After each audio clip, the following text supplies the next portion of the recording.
Thanks, Greg. During the next half an hour, I welcome you to listen to the journey of two inspiring entrepreneurs from our city of Bristol. As the title of this session suggests, not only are they incredible business people, but leading the way to create a path of more equitable entrepreneurship. And we'll come on to how we might all be a part of what that future might look like later. My name is Elly Rowley, and I work for Natwest as Regional Ecosystem Manager. So across the Southwest, my role is to help people and businesses to thrive, building communities, understanding and listening to the challenges that local SMEs face, and partnering with organisations who are also looking to help overcome those. On behalf of Natwest, we're proud to have been part of Aston University's Centre for Research of Ethnic and Minority Entrepreneurship, otherwise known as CREM, and their research. Has anyone heard of that report? No? Cool. So just to say as well, in the interest of today, and given the name of that organisation, we're referring to entrepreneurs from diverse backgrounds as ethnic minority entrepreneurs, but appreciate that global ethnic majority is becoming an increasingly used term amongst others. The report CREM subsequently created off the back of their research shed light on the barriers that ethnic minority entrepreneurs face. And importantly, it set out ambitious yet practical recommendations to be able to support and promote inclusion within business support and financial support. Out of interest, who in the room here supports entrepreneurs in some capacity? Quick hands up. Cool. Loads of you. Awesome. A statistic for you, 250,000 ethnic minority-led firms contribute around £25 billion to the UK economy per annum. The potential to increase that is fourfold, £100 billion opportunity per annum, if we can create better support for ethnic minority businesses. So a huge opportunity there. As diversity, equity and inclusion is becoming an increasingly spoken about topic, there are still significant challenges. And whilst we're speaking about it more than ever, the experience of an ethnic minority business owner is not equitable yet. Discouragement and distrust in institution-led support means that access to expertise and funding can be limited. The time is now to understand how we can all support this report's recommendations and, as intended, use it as a catalyst to drive positive change. Working collaboratively and engaging meaningfully, we can bring communities closer together and ultimately create an environment where anyone and everyone starting and growing a business can flourish. A report is one thing. Hearing it and some of the challenges faced directly from people who have faced some of those challenges is another. So it gives me absolute pleasure to have with me here today Latoya and Poku, who are going to share some of their insights. As I say, helping drive that path to equitable entrepreneurship is what they live and breathe for much of what they do. So as we kind of start to talk in this open forum, I'd like you to think about any thoughts, reflections, or questions, and invite you to share these when we kind of pause in around 10 minutes' time. The main objective of this session is to allow you this opportunity. We can learn from what has been to help shape how we move together to achieve the future ambition. So please use this and see it as a safe space to think about how we can each make a difference as entrepreneurs or as supporters alike. So, Latoya, Poku, here's a microphone each. Do you want to pass that one down? There you go. Please introduce yourselves. Who are you, what do you do, and what drives you to do that? Latoya, would you like to go first? Yes, hi everyone. I am Latoya Adlam, the founder of Kitchen Cosmetics, which is a vegan wellbeing brand that creates vegan skin and hair care from ancient African beauty rituals. and why I do what I do. Is that what you said? Yeah. So we do what we do at Kitchen Cosmetics to allow people to access affordable skin and hair care. And for me personally, I think I am a great representation for others from my background to want to do what they can in environments in which shows them and tells them that they can't. So yeah, does that answer? Thank you. Yeah. Hello. Every now and then I wonder if I have a lazy eye, and I was just looking at that picture thinking, do I really have a lazy eye? I think I have to get it tested and sorted. But yeah, my name is Poku Osei, and I'm the CEO for an organization called Babasa. I come to that beside, other than Babasa, I'm also the co-founder for an enterprise called the Black Professionals Network, and I also happen to sit on the board for Business West. For Babasa, it's really a social enterprise. The easiest way to describe it is almost like an ethical recruitment and training company. And that's because on one side of the organization, it specifically goes out there and find young ethnic minority talent or aspiring ethnic minority talent to help them access their career aspirations. And on the other side of the business, so two services, it works with employers just like a recruiter or a recruitment agency would, and try and convince recruiters to say that, hey, there are talents in Bristol, in the city wards and other parts of Bristol where we have a concentration of ethnic minority young talent. So that's Babasa. I think the other part of your question is why we do it. Is that right? Yeah. In terms of why I do it, I guess it's a founder-led organization, so it's easy for me to say that is because of the sense of purpose that comes with it, or that I feel. But I think is because that sense of purpose is also intrinsically linked to my core values. As an individual. So, of course, 20 years ago or 15 years ago, I was that young person. It's probably making you think how old I am at the moment, but I was that young person. So I know I have that lived experience of what it is and how it feels like to be coming through society, growing up as a young black man. And hence, if my value is one of fairness, one of, sort of all being about social justice, then all that Babasa is trying to do is try and level the playing field for those that are coming after us. Awesome. Both amazing work. Could you describe some of the setbacks that you've both experienced and how that's developed and shaped kind of the business that you run and your approach to business? And I guess the second part of that is you're both successful and inspirational business people. What's worked for you to help overcome some of those challenges? Setbacks. Okay, I can make a start. So I think for setbacks, I guess for a social enterprise in itself, 10, 12 years ago will be a setback because what is it? Are you a youth center? Are you a recruitment organization? What are you? And it's something that sits in between sort of all those things. We are not an education provider. So it sits in the middle, right? So that sense of newness, I think, was quite a big barrier. And the business model, which is, like I said, it's a social enterprise model, means that it's difficult. People didn't know how to approach it or engage with it. I think the second thing that I probably would have said it would be investment, but I think that is true for all of us. When I say all of us, those that are running businesses, it's difficult to get anything off the ground, and it was no different for me, and particularly if part of our model was not going to charge those young people, it was going to maybe ask businesses for the contribution, but not going to charge the young people. It means that it's weighted, your cost is weighted, so that also presented quite a significant risk in terms of us getting support. And of course, I think there is always the obvious one, the person behind it. As entrepreneurs, they say it's not your idea, it's the person behind the idea that they're trying to back. And if the person behind the idea, investors wouldn't often see people that look like me, then it makes it generally hard for them to back that because they don't have a lot of data or evidence that will tell them that, hey, if you back people that look like these people, they're likely to make a success out of it. So that was really hard. I think And that's racism, be it overt racism and covert racism.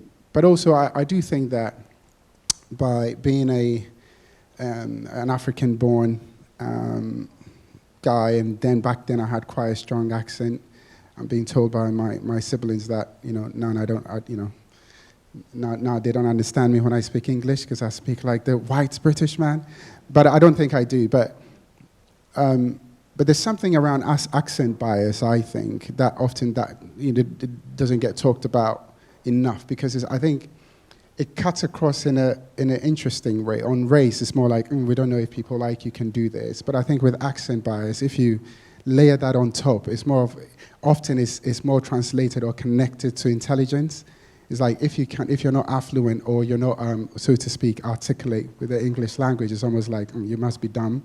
So that's really hard if you're then trying to get backers or supporters, and a few others that we had to endure. But yeah, that's just life, I guess. You just have to, if you know where you want to go, then everything becomes a problem to solve, rather than becomes a barrier that's holding you back.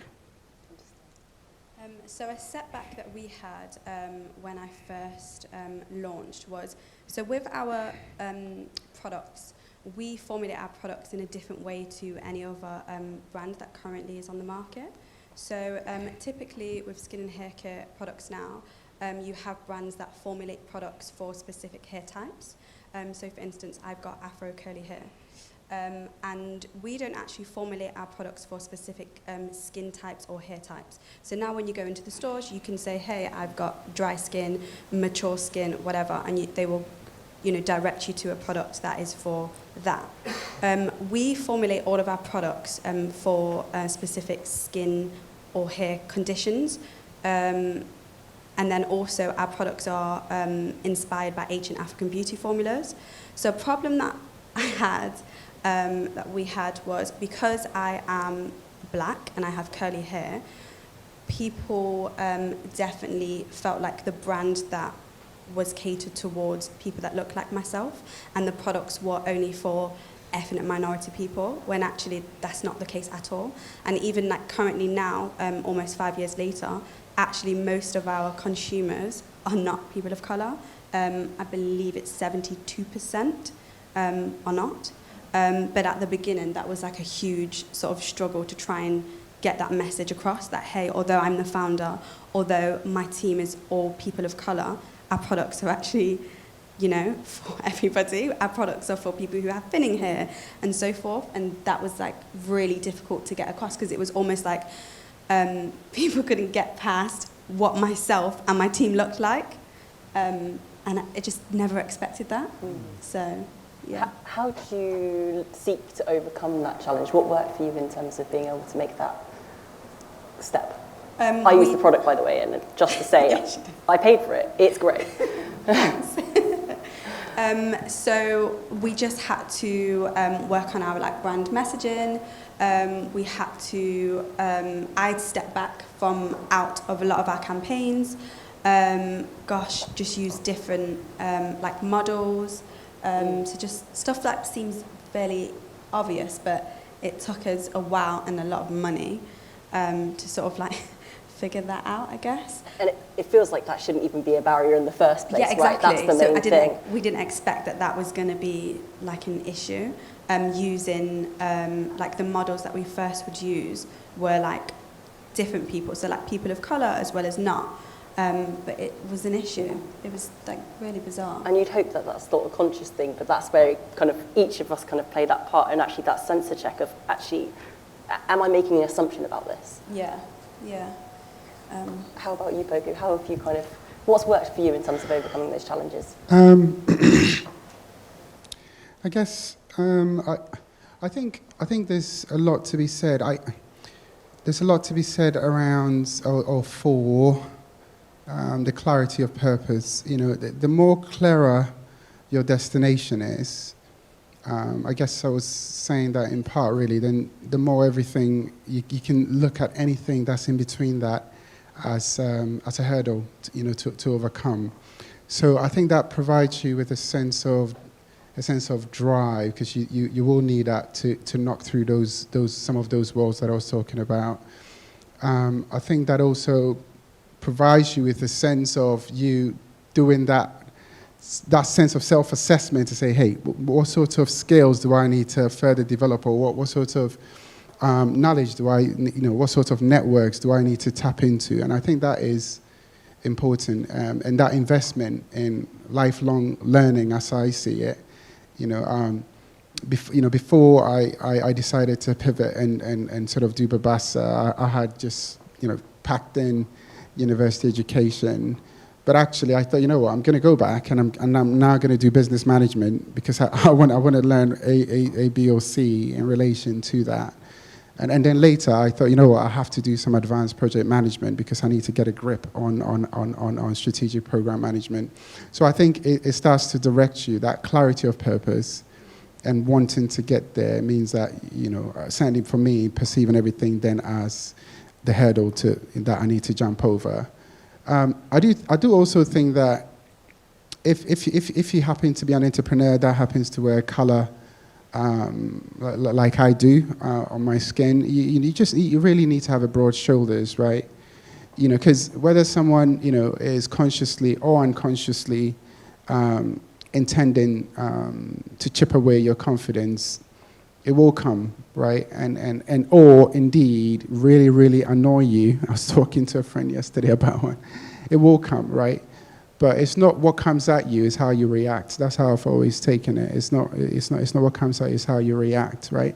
Because if you have a funder, they've got 100 million and they pass a silly comment to say that, why do black people always do this? It's up to you to go like, I'm now going to show you that I've got PhD in wokeness, and I'm going to tell you what's wrong, and then lose that 100 million. Or you can figure out, use it as an education point, have a conversation, and still say, hey, can I get 20 million of that, your 100 million? So it's how you react, and I think there's a big part to be played in that. And I think overall it's a sense of relentlessness, really. And again, that is no different from most founders that really want to get to the destination. That relentless, just working hard, right? If someone thinks that you can't do it, doing it twice over. And that is still not right. You need not, be 200% as great before you're seen as great. But if that's what it takes to get to your destination, then that's what you do. And hopefully by doing that, you set a new level of standard, and hopefully that kid, or perhaps that, lady who wears a similar color to you, they wouldn't be perceived in the same way coming through. Yeah, absolutely.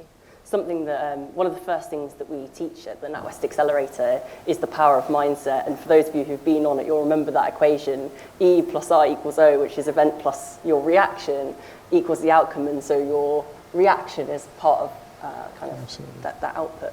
I'm conscious of time, and I'm keen that you guys as an audience have an opportunity to ask questions here. So any thoughts, reflections, questions for our two panelists? Over there.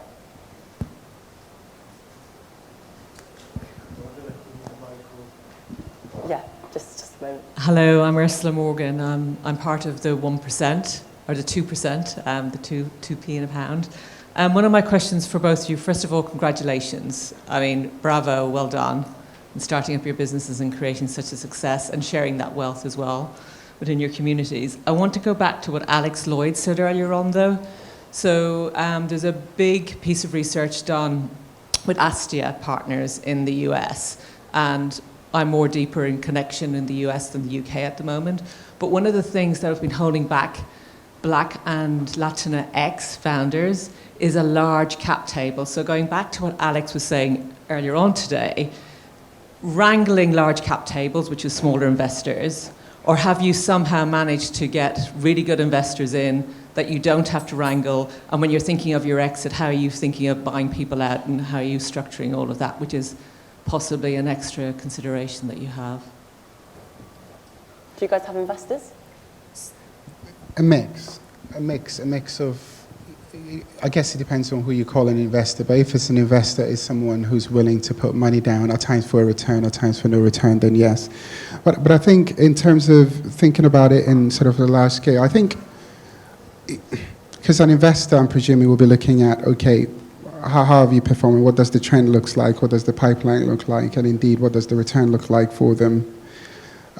So that may be devoid. I think, the numbers, will be the numbers, right? But I think is the subjective view as to whether they go for you or not, that is still the problem. So for me, the education is, I don't think the problem, as I see it personally, wouldn't be with those entrepreneurs. The problem is the education of those that are holding investments and breaking through their sense of awareness. I don't like that term, unconscious bias, because if you're an individual intelligent enough to understand that unconscious bias exists, and that means you can marshal all your intelligence to try and do something about it. Not the least, you can start with Google to say, well, how can I do these things differently? So I think for me, speak more to the structures and systems that are acting as the apparatus to feed systems and markets with money. So if they can start to look at that, and I know a number of them actually who are beginning to think differently, not just in terms of how the processes for giving away money, but also the avenues to reach totally different talent and totally different businesses, i.e., I think minority businesses, to widen that pool for them to even make selections from. I don't know if you have anything to add. Let's take one more question from the front, and then we'll leave our parting message, if that's okay. Hi, it's Simon Jones from Unividual Limited. It's a message for you, Latoya, actually. A question, sorry, not a message. The struggle that you described is kind of like you could describe it as accidental branding. The fact that people assumed that skincare was for certain people because you were front and centre. The kind of overriding theme of today is about advisors, and I appreciate hindsight is 2020, but kind of casting your mind back, is there any kind of key advisors you think you could have brought in that maybe would have helped you foresee that branding, accidental branding, and maybe steered away from it? Yeah, I'm working with them now. Yeah, I'm working with them now. Definitely, I see that there was lots of things that I did at the beginning of the business that were just simply decisions that I made off a lack of understanding. Yeah, so, but I still think that there was things on my part, but then also things on the other side as well. So yeah, and even like you said something just a minute ago, it kind of ties in with your question and the other lady's question just about like investment. So where yet to take investment is something that I'm looking at, but I definitely think just lack of understanding. So I've been approached probably about 7 times now by different investors, and I'm yet to take investment just because I feel like we have a great understanding of who we are as a brand, like what we want to become, but I definitely think there is some sort of disconnect now, and I've taken sort of like the steps to educate myself on the things that I was perhaps a little bit lacking in understanding about before, and I think now I'm much more mature in my journey as an entrepreneur. I have the right team around me, lots of great mentors and stuff, but I definitely think there is still some sort of like disconnect. And I guess it's making sure that those investors that you bring on do fully understand your business as well, because I think that's where there's some disconnect. Yeah, because I've had like, oh my gosh, I was sat in, I think I told you about it, didn't I? And I spoke to Gavin about it. So I'm part of the Natwest Accelerator. I had a meeting with an investment company and a company that specialises in like, I feel like I'm going to go on a tangent. Basically, I had this meeting, and in the meeting with these investors, they were so excited about me, about Kitchen Cosmetics being black owned. And I think in the hour-and-a-half meeting, they probably said it about 30 times, and it really grinded my gears. I was just like, I couldn't wait to exit the meeting. I felt so uncomfortable. And I was just like, if the thing that they're most excited about is, invest in a black-owned business, I get it. There's lots of things around, making sure that we support diverse businesses and, black-owned business, etc. But that shouldn't be like the driving force behind, seeking businesses such as mine. Like, I actually want to partner with an investor who believes in the brand, not, in the products, and actually understands like what it is that we want to do. Did I just go on a tangent? No, Right, all no, good. shut up. That was really useful insight. And I just want to kind of say, whilst we're there, and you mentioned the Natwest Accelerator, because it's a good platform with lots of entrepreneurs in here. Hands up who's been on the Natwest Accelerator or is currently on it in this room. Cool, quite a few of you. Just to make you aware that the application window for our cohort in September is now open. So if you are interested in joining a community of entrepreneurs, fully funded program where you get coaching, access to workshops, a location, co-working space, which is totally free for you to use by Temple Mead Station, then please do add me on LinkedIn and I can point you in the right direction of where you can find out more. Small plug, sorry. Just as we start to wrap up the session then, I'm keen that we make this kind of like actionable in some ways. So I'd like you to share a parting message with the audience. It could be a token of advice, an ask, or maybe paint your vision for the future, briefly. Oh, sorry. Sorry, I was daydreaming there for a sec. But yeah, so parting message. So can I see by hands how many of us actually live in Bristol or are based in Bristol? So it's significant. Okay. So maybe one will be. I mean, we all know that Bristol is quite a divided city. But I'm not going to go into that because of time. So if I was to say that if you're working or if you run an organization or you're working in an organization that somehow recruits people, I would say that, be that champion if you can and let your employer know that.